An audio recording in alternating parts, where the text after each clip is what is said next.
তারকেশ্বরে মুখ্যমন্ত্রী শুভেন্দু অধিকারী তারকেশ্বরে মন্দিরে পুজো দিলেন। তিনি পুজো দেওয়ার পর তারকেশ্বরে প্রশাসনিক বৈঠকও করবেন মুখ্যমন্ত্রী শুভেন্দু অধিকারী।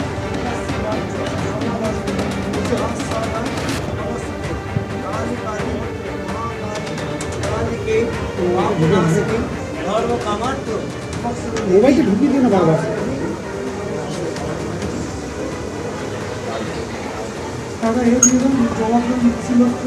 এখনো ট্রাস্টি বোর্ড ডিফাঙ্ক হয়ে আছে।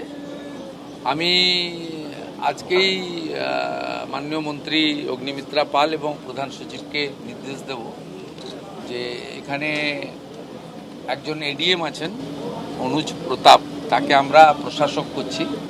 যেহেতু শ্রাবণী মেলা সামনে, শ্রাবণী মেলাকে কেন্দ্র করে এবারে সরকার এই বাবা তারকনাথের তারকেশ্বরের যে পবিত্র ভূমি, এর যে শ্রাবণী মেলায় যে ভক্ত আসেন, তাদের জলযাত্রীরা আসেন, তাদের সুবিধার জন্য একটা বড় ব্যবস্থা নেওয়া হচ্ছে।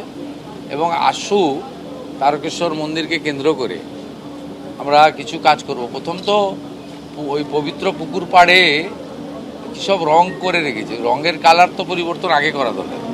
ওগুলো ঠিক আধ্যাত্মিক বা সাত্ত্বিকতা বা আমাদের সংস্কৃতির সঙ্গে মানানসই রং নয়, ওটা আগে করতে হবে।